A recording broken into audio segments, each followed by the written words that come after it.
शंकर, यदि किसी ने 24 लाख ओम नमः शिवाय मंत्र जप लिया, ऐसा व्यक्ति का दर्शन साक्षात महादेव के दर्शन के बराबर है। शर्त यह है ये जप गंगा के किनारे ही हुआ हो।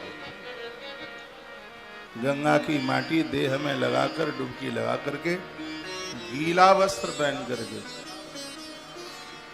और इस मंत्र का जप किया गया हो, सिद्धि मिल जाएगी। बिल्कुल सिद्धि क्या मिल जाएगी? वह व्यक्ति साक्षात बिल्कुल महादेव की तरह हो जाएगा। पंचाक्षरी सिद्ध विद्या, कलयुग में सबसे जल्दी यदि कोई मंत्र सिद्ध होता है तो ओम नमः शिवाय सबसे शीघ्र। इससे जल्दी सिद्ध होने वाला कोई कलयुग में दूसरा मंत्र ही नहीं, शीघ्र ही सिद्ध होता है। यदि किसी ने 6 महीने में गंगा जी के किनारे बैठकर इसका 24 लाख, कोई ज्यादा नहीं है, 24 लाख कुछ भी नहीं है समझ, यह जब कर लिया तो उस साधक का, उस व्यक्ति का जो दर्शन है स्वयं भगवान महादेव बाबा के दर्शन की तरह है। ऐसा व्यक्ति किसी के सिर पर हाथ रख दे तो सामने वाले का भाग्य बदल जाएगा। ये गंगा महात्म्य आप सुन रहे हैं, समझ में आ रहा है? अपवित्र पवित्रो वा जपन्नितास्तको भवे। कितना सुंदर लिखा है, व्यक्ति कितना भी अपवित्र है लेकिन भगवान का नाम लेते ही वह पावन हो जाता है, वह पवित्र हो जाता है। कितने भी उसने पातक अपराध उसने किए, कान पकड़ करके भगवान से माफी मांगे कि अब हम गलती कभी नहीं करेंगे, गंगा जी में डुबकी लगावे और किनारे पर बैठ करके किसी गुरु मुख से सुनकर उस मंत्र का जप करे तो जपन निष्पात को भवे, तो वही जप उसको निष्पापी बना देगा, पाप विहीन कर देगा। यह मंत्र का इतना बड़ा विज्ञान है। और ये गंगा माई के किनारे पर ये हो तो बहुत बड़ी बात हो जाएगी। और सुना रहा हूं, पूजितायाम तो गंगायाम पूजिता सर्वदेवता तस्मान् सर्व प्रयत्नेन पूजयेदमरापगाम। जो 6 मास पर्यंत ओम नमो नारायणाय, ओम नमः शिवाय, ओम नमो भगवते वासुदेवाय इसका जप कर लेता है, गंगा पूजन कर लेता है, गंगा पूजन मात्र से सर्वदेव पूजन संपन्न हो जाता है।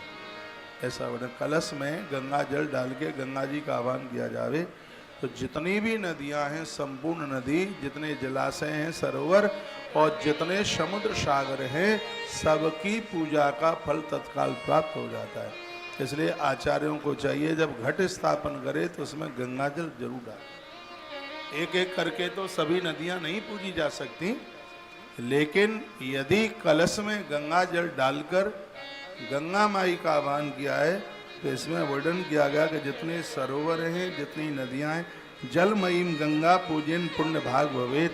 इसमें कहा गया इतना बड़ा भाग्य है कि संपूर्ण सरोवर और संपूर्ण नदियों की पूजा करने का फल तत्काल प्राप्त हो जाता है।